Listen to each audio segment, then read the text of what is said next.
This is Anthony, editor of Supernal Magazine, here doing our interview series, and I've got the most amazing person I've spoken to in a little while with Jane Hardwicke Collings.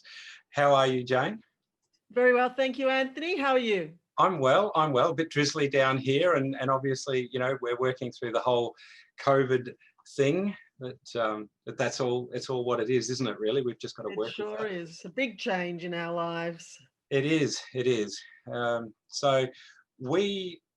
I've been fascinated with your work, which probably maybe or maybe not a surprise from you and from me as a guy, because a lot of what you do really is to educate and facilitate a whole lot of stuff for women, about women in their cycles, birthing cycles, life cycles, all that sort of stuff.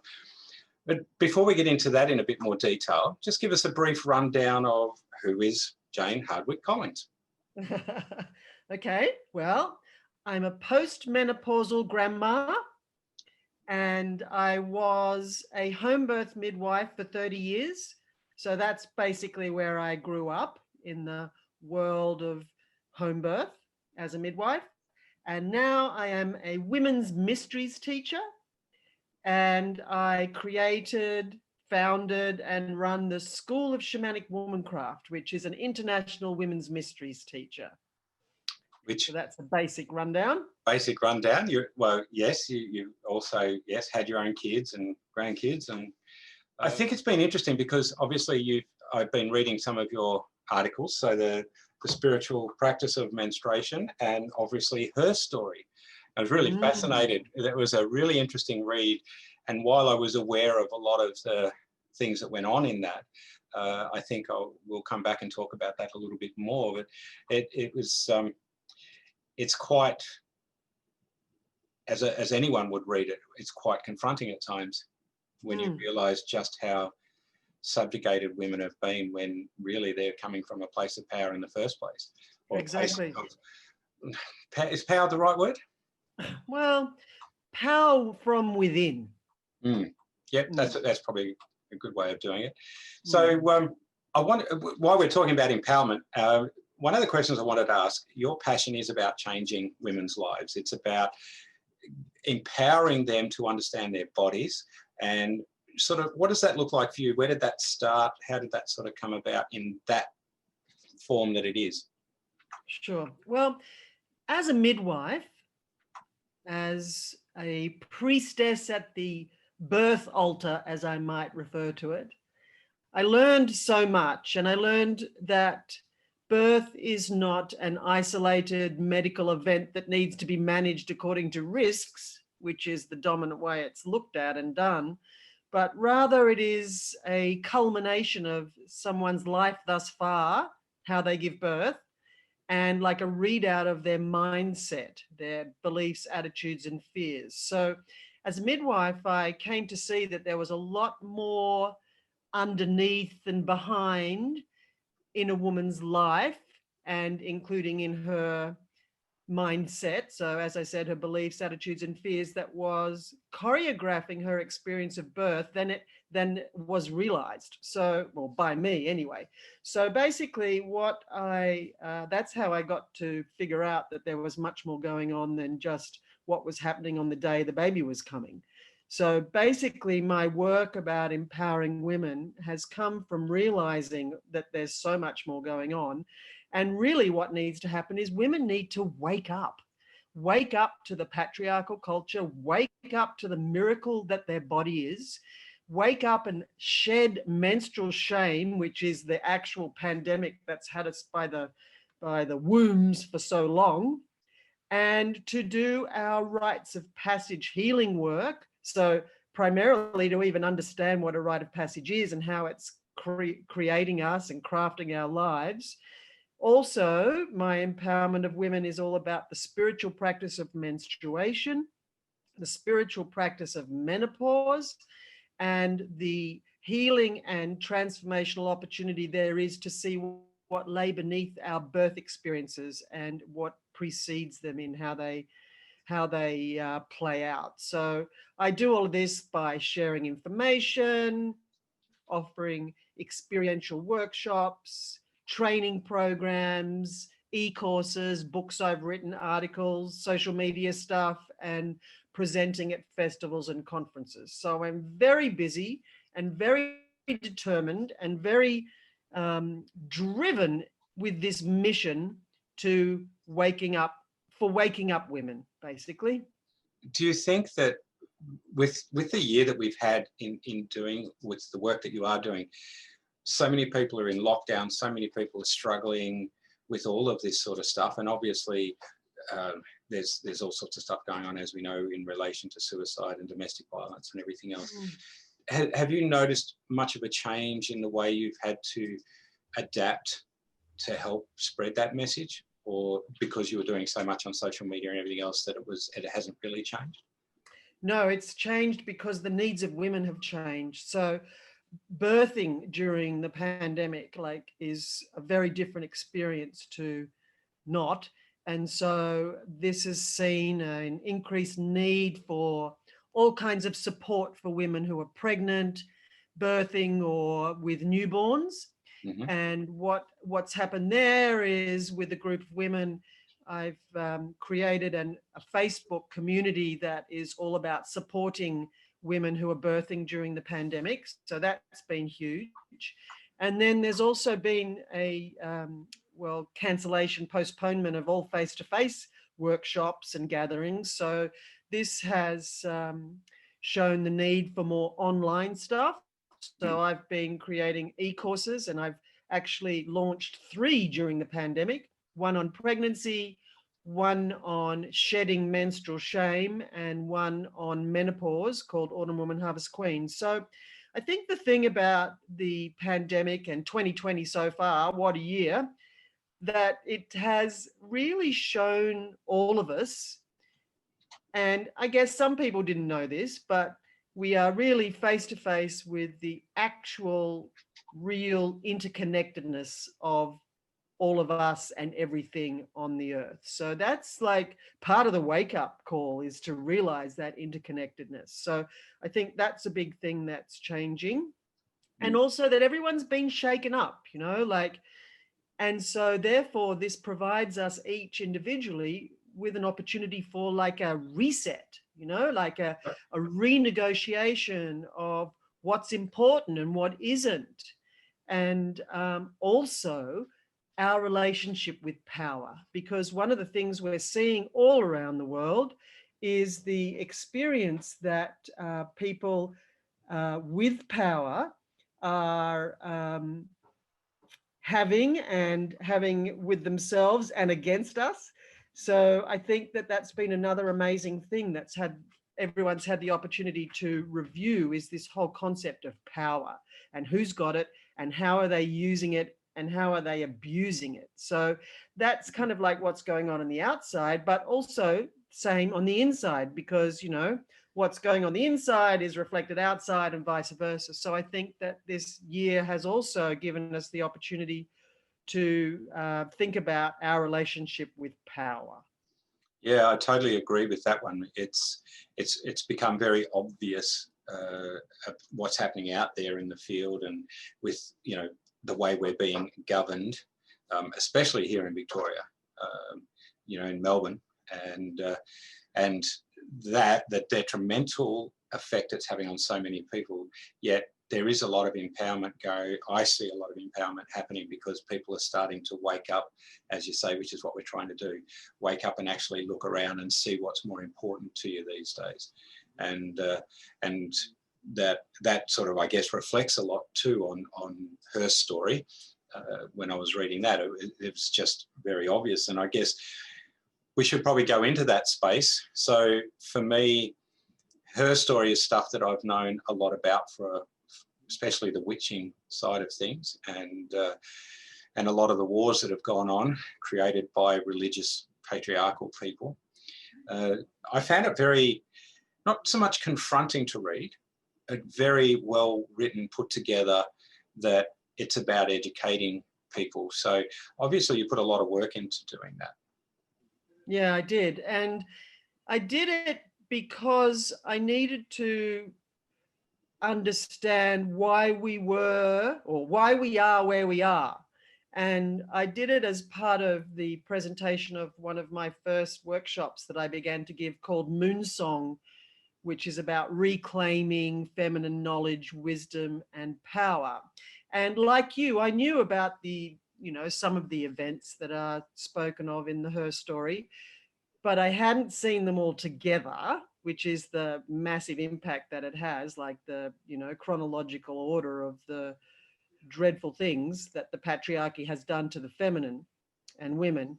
But I knew as a midwife, I knew there was a connection between midwifery and witches. And so I was aware of the burning times in the 12th to 16th centuries, but I wasn't, like you, aware of the magnitude of it. But what I was aware of was this really weird question that all of us, and I watched my children go through it too, during school, with the question being asked, when did women get the vote? And like the real question is, why didn't they have it in the first time? Totally agree. Totally agree. I mean, that's something that I was talking to my partner, Jane, last night about.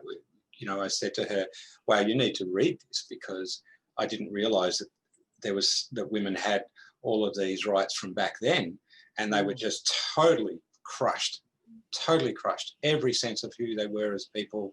I didn't realize that the church had gone in and destroyed so many of the more knowledgeable women of the time. And really, these are just women that knew how to connect with the earth and what worked. Yeah, or were midwives or herbalists. Another reason why they were exterminated was because medicine began around that time, and getting rid of the local wise women got rid of the competition. Yes. That still happens. It does still happen. And I find it, I still struggle to fathom that people, men, the way doctors are, the way other politicians are, and how they treat people is just so wrong on so many levels. And it's still not the same equality that we're talking about. And I guess we broached this slightly when we were having our phone discussion about women have a role, men have a role. You can't sort of say they're equal, because they're not. Men can't give birth, and women aren't, say, physically as strong in some cases as men are. So, there are definite differences, but it should mean we complement, not fight. Exactly. Yeah. So there's equality in our differences, not in our sameness. Like equality for a while has been seen, women are equal to men if they can do what they do. I mean, it's just not the right way to be looking at it. Yeah. I think what you said there, equality in our differences, is a really good point. And it really does highlight where and how far we still have to go. Our Indigenous people, with the way the women run the communities, is so much better. It's more even-handed, even though they have men's business, women's business, that they tend to just be more balanced because they're coming from a place of empathy. Whereas our Western worlds still struggle to give equality to women and still force them to go through horrific mutilations in their body, just as a controlling measure. Yeah, I think that's the more confronting bit from reading Herstory, is the fact that the mutilation of women right throughout the ages is just frightening, what was done to them. Yeah, and you could look at the mutilation nowadays and frame it in a different way, like plastic surgery. Okay. Yep. Trying to modify the body to look in a particular way that is appealing to a particular way of appealing to whoever you're wanting to appeal to. But, mutilating the body is obviously a choice, but there needs to be some understanding of what drives the beliefs that say that the different ways of being are better than or whatever. So, circumcision is another form of genital mutilation. Yep.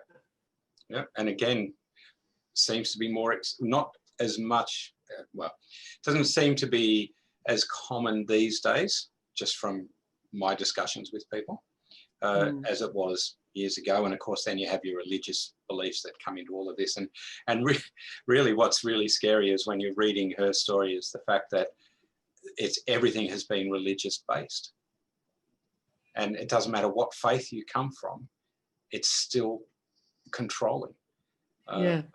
And the menstrual taboo, the place where the menstrual taboo originated in the ancient texts, religious texts, I find that just so disturbing. Yeah, it's wrong on a whole lot of levels. As you know, in my work, I've done a lot of work with women, especially women that have come from domestic violence situations and things like that. And as a medium, you know, I'm working with spirit to work with them, to help them. And I've on multiple occasions had people come in and say, I'm unclean, I don't know if you can do this work with me. And I look at them and I'm just going, sorry, what? That's not unclean in my world. That's natural. That's what it's supposed to be. So, and the fact is that it's such a way to dominate women and have power over them is to render our bodies unclean through our natural processes. And that, yeah, I just find that quite offensive, to be honest. That's, again, that's what we're trying to break, isn't it? That's what we're trying to empower people to understand, that the cycle of life is a beautiful cycle, and that's why it's there. Yeah. So, and without it, there is no life. Exactly. So, you know, it's not even an egg before the chicken or anything like that, really, is it? You've got to have two to make a life. You've got to have the right person to be able to make the life. And and it's interesting because in today's world of the way people see themselves and their gender and all that sort of stuff, that I've watched a brief snippet of a most amazing story about a guy that identified as a woman and lived as a woman, and a man that identified as, is it the right way? Yeah, a man who was a woman identified as a man, and they obviously got together, they're married. The man got pregnant because she was the woman, and they didn't expect that was going to happen. And so here's this amazing story of this person that looks like a bloke with the beard, the whole thing, pregnant, and carried through to full term. And it was, it was just amazing. And the fact that they were African American meant that they were persecuted for being African American in the first place. Then, because of gender difference and how he was arrested, or she, sorry, get the right terminology, but sorry, he was arrested because someone thought he'd been stealing because he had a belly. And he's trying to say to them, hey, I'm pregnant, don't do this, but he looks like a bloke. So it's life will find a way. It's just how people perceive it. And that's the thing that I guess we're trying to break down, that, isn't it? How people perceive. Yeah, exactly. Because these perceptions are really an indication of the preconceived ideas we have that are part of our enculturation or brainwashing, if you like, and what we've been introduced to and what we haven't. And I'm interested in knowing how men have reacted to what you've been teaching. Well, it just depends how much they've internalized the patriarchy as to how open they are to this information. So that's sort of step one. Many men sort of go in defense of the patriarchy, thinking that means men, which it doesn't. The patriarchy or the patriarchal culture is a culture that is co-created by all of us, and whether that's through silence or action, and it oppresses the feminine, which usually means women, but it also means the feminine within men. So how open a man is to this depends on whether he's aware that he has a feminine aspect, which, a lot of people aren't, and how defensive he might become to the first reaction he could have about thinking that the stuff I'm talking about is blaming men for things. So that's sort of like step one in how much they might be open to it. But I've done men's workshops a few times, and the men that have come have found it, the information, which has basically been about me presenting the wisdom of the cycles, in which men are included, of course. Yep. And the wisdom of the cycles is something that like is so obvious and playing out in front of our eyes through nature every moment, but it's something that our patriarchal culture has overridden and ignores. So these men, when they were learning about the wisdom of the cycles, just the basic stuff about a cycle, that everything goes through a cycle. There's one cycle, and it just depends on what the difference is, what speed it takes to go through the cycle. So the cycle is birth, growth, full bloom, harvest, decay, death, rebirth, growth, full bloom, harvest, decay, death.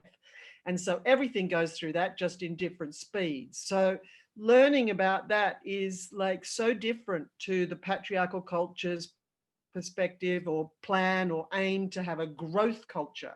So it's all about grow, grow, grow, and 24/7 availability and instant gratification.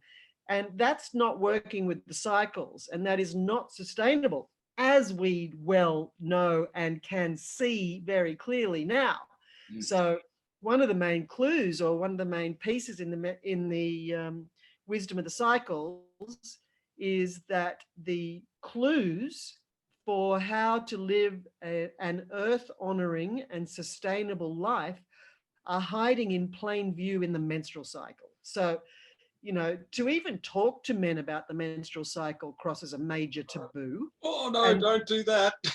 Exactly. So doing that and talking about rites of passage, of which men have as well, this information, according to the guys who have been in the workshops I've given, has been really eye-opening and so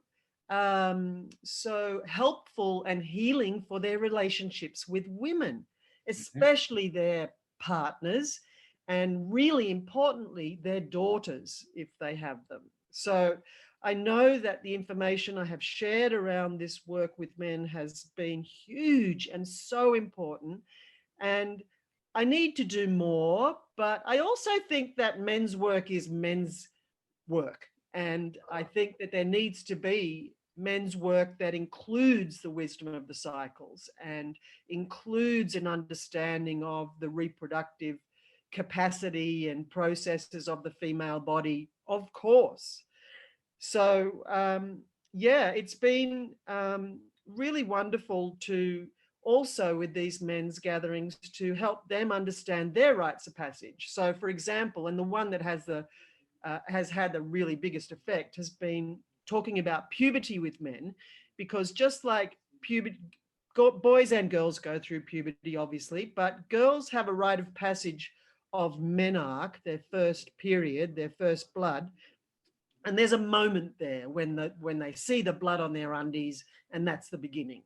So with boys, there is really no sort of mark like that, but the puberty is a longer process. And, you know, perhaps when boys start having wet dreams or night emissions, then that can be an indicator that they are sexually mature and things are working and that kind of thing. But I doubt we're going to get into a culture that celebrates a boy's puberty rite of passage with his first wet dream. That would be That would be different. Very different. But anyway, so the thing that has been wonderful for the men, as they've reported, the ones who've done this workshop with me, for them to realize that, as with girls, whatever happens at your puberty rite of passage, so for a girl, it's like when the blood was seen on her undies, but for a boy, it's over a larger period of time. But whatever happens during that, which is your initiation into the next phase, so for girls, womanhood, boys, manhood, whatever happens around that time teaches you on a subliminal level, which means you don't even realize you're being taught. You're enculturated, which is just a nice way of saying brainwashed, by what happens and what doesn't happen. And that's the key thing for boys, because if a rite of passage doesn't happen, like isn't a conscious process and all of that, whatever happens is the rite of passage. So the rite of passage happens even if it's not conscious. And how the rite of passage works is that it indicates to the boy, in this case, by what happens or doesn't, how his culture values the next role he's going into, which is in this case his manhood, and therefore how to behave to be accepted by the culture. So in these men's workshops that I did and talked about that, they had the opportunity to reflect on their puberty, which is basically your early teenage years, and what that taught them about how their culture valued being a man and how to behave was very shocking for them. So, you know, that's part of rites of passage work that's really significant. And also for men around birth, like childbirth, becoming a father, as you said, like fairly different experience for a man to become a father and a woman to give birth. But in our modern culture, how men are treated in the birth space, in a lot of the institutionalized birth, is not very nice, you know, like sit in the corner over there and, you know, like don't say anything, like that's the worst case scenario. But, you know, in most relationships of couples who are having babies, there are roles that have been set up between them. And the most common one for the man is the protector and the provider, especially for a woman who's very pregnant. Mm-hmm. So they go into the labor ward in a hospital and he loses all of that status. And he is probably one of the lowest in power and status in the space. His power gets taken up by whoever the boss man is, the obstetrician or the doctor or whoever, who is the boss. So that, as a rite of passage into manhood, has a deleterious effect as well. So teaching this stuff to men and making it, converting it into the men's experience is, for men, as it is for women, massive and hugely eye-opening, and also a provider of lots of opportunities to do healing. Yeah, and I totally agree with that. I think my own journey has proved that. So, you know, it's confronting and you've got to deal with stuff and you just got to deal with it. And so, yeah, it's pretty, it can be very intense. And there's a lot of blokes I know coming from a background of, you know, the mechanics industry and, you know, very blokey stuff.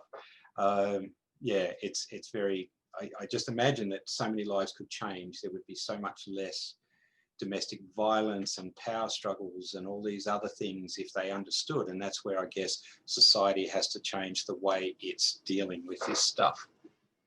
Absolutely. And, you know, my perspective is that menstrual shame sits as one of the foundational pillars that has created all the mess that we're in relationship, in power struggles and issues, and in relationship to our bodies and the cycles and to the earth, because we know that menstrual shame, which is because of the menstrual taboo, which, as we said, has its roots in all major religions. Menstrual shame leads to body shame. And body shame leads to low self-esteem. And low self-esteem leads to all manner of wounded behaviors, including self-harm, eating disorders, addictions, abuse, etc., etc., etc. So and dangerous sexual decision-making, and also impacts how women give birth and how they are in their relationships. Because if we are encouraged to reject our menstrual cycle, that actually means we're rejecting our body, which actually means we're rejecting ourselves. Yeah, and you can certainly see that pattern, you know, until you explained it to me the other week on the phone, and we were talking about it in more detail. It's not an issue that I understood to be a major cause of, let's say, dis-ease within a person or within a woman in this case. Because I know, that cultural background is going to be very hard to get rid of, yet empowering women to understand it and talk about it and be open in their relationships about it, I think is pretty amazing. Yeah, and step one. Mm. And how insane I find it that it's 2020 and we're talking about reclaiming the menstrual cycle. Only just, right? Yeah, yeah. Yeah. I just think there's, and I said this the other day too, the older I get, the less I realize I know anything about anything. And I think in a lot of cases, this is where I think a lot of patriarchal behavior goes wrong, because there's this attitude of, well, you'll just do what I tell you because that's how I'm doing it. And we see this at top level in our politicians, the way they treat each other and the way they've treated women in Parliament. We're now seeing the women coming back and being as aggressive as the men, and then the men are then reacting differently to that. And I think you only have to look at it up there to wonder how I always saw that we're going to bring that back to an educational level through our schools. And I think that's where it's sort of got to start. It's got to start at home, obviously, and as from childbirth and up. And that's what I'm noticing with this issue we're doing for the magazine on birthing, is so much of it is all over the shop. You just don't know, and women don't feel empowered enough to stand up for their own bodies in the hospital system because of culture. Yeah, and birth is the beginning, obviously, but it's creating the future, because how an individual is born impacts them forever. So it's at each of these rites of passage, and this is what the Women's Mysteries work is all about, is to go into each of the rites of passage and do positive intervention. So at birth, it's the positive intervention is about being kind and gentle to everybody, no matter what happens. And at menarche, welcoming girls to womanhood in a positive way, because just like at birth, a newborn is hardwired to expect that its mother is going to look after it, feed it, care for it, keep it alive, basically, because they would not live if they weren't looked after 24/7. Exactly. And, yeah. So same for at menarche, at the initiation into womanhood. A girl is hardwired to expect that somebody, her mother or mother equivalent, is going to teach her about her body, teach her about the menstrual cycle and how to look after herself to be able to move into her adult life. Now, we're hardwired to expect that's going to happen, and actually, unfortunately, it usually doesn't.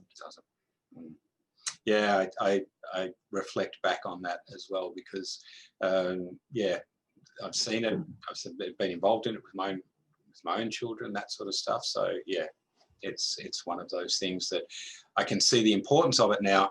But again, it comes back to when I was young, as a young father, as a husband, and all the rest of it. I had no idea about any of this stuff, and so in the way that happens, there are people growing up in certain cultures where the women aren't allowed to talk about it because it's taboo. How is the guy ever supposed to know? Which is why I guess you say, we're not here to make men feel guilty, because it's not the men themselves. It's the bigger picture culture that's created it. And so, yeah, it's a really big seesaw, I see it as. Absolutely. So is. Balance. So, yeah. Okay, so I know we've gone a bit over time for what we allowed for our chat. We've covered most things. Is there something else that you wanted to cover before we finish up? Well, often people say, okay, well, oh my goodness, where do I start? And so what I would say is for all men and all women to read the Herstory. So perhaps we can have that available. And also for women, step one in this whole process is to connect with the menstrual cycle, their menstrual cycle. So begin to notice their cycle in terms of how they feel every day and how different they feel every day, and that's normal, not abnormal. So connecting with your menstrual cycle is step one. Yep, I think that's a great idea. Now, do I understand that Herstory is available free? It is available free in some places. I've also created it as an audio book, so me reading it, and that's available on my website for $3, with also a PDF of the actual document. and we could have a link to, we could provide a link for your readers. Lovely. All right. Well, what we'll do is we'll talk about that a little bit more, and what I can do at the end of the video is edit in how people can get a hold of that information. So that's a really good thing. Now, I did want to just go back very quickly, because when we were talking the other day, and you were explaining how your midwifery training really opened your eyes to the hierarchical thing, and we did the very serious talk which we cover in the interview that's in the October issue that's coming up. Did you have any funny stories, anything, you know, because we've been super serious because it is such a major topic, and it's, you know, I don't even think we're doing it justice in one video interview and even in the story. But what are some of your funny experiences in your life around this topic? I don't know that I've had any funny experiences around birth, actually. It's not really a very funny thing. I've had some... Except guys fainting and, you know, all that sort of, that might not be funny. That's my wicked sense of humour. No. I did have one experience once where a woman I was midwife for went for a big walk during her labour, and it was going on longer than, you know, she wanted it to, and we realized that the baby was in a posterior position, and she'd had that same experience with her firstborn. This was her second one, and she'd been taught in her first birth a particular way to walk that would open her pelvis a little bit on each angle every step that she took. And so she went off on this big walk, which was basically about each step lifting up her knee quite high and then out to the side. I don't know how to describe that, but I think you know what I mean. Well, I think I've got the picture, yep. Yeah, okay. So I'd had a vision prior to this birth that I often would do in leading up to births as the home birth midwife. And the vision I had of this birth was that I was hanging out the washing when I had the vision.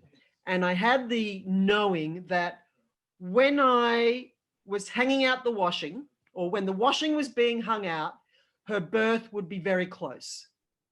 The baby was coming very soon, associated with the hanging out of the washing.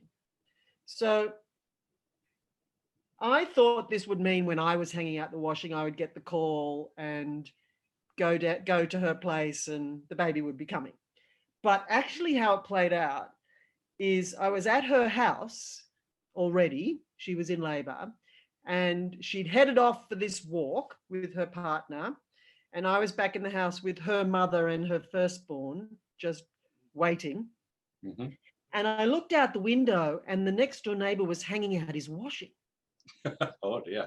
And I thought, oh, okay, hanging out the washing, baby's coming. So I thought I better go and see where they are, the mother and the father who were walking around in labor. And they had a creek at the base of their property. So it was a bit of a 5-minute walk down a hill to the creek. So I went down there looking for them, couldn't find them, couldn't see them, called out to them, saw them, and she was starting to push outside down there in the creek. So I ran back up to the house thinking, oh, I better go and get my stuff and tell the mother, the grandmother and the firstborn, because they were going to come and see the baby be born. That was part of the plan. So the funny bit is running up to the house thinking, what am I going to take into the bush with me to catch this baby?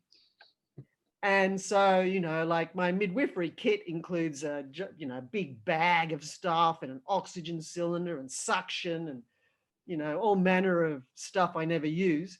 And so I thought, what am I going to take? So I grabbed a blanket and a pair of scissors and an injection drawn up of the medication that stops bleeding in an emergency. Mm-hmm.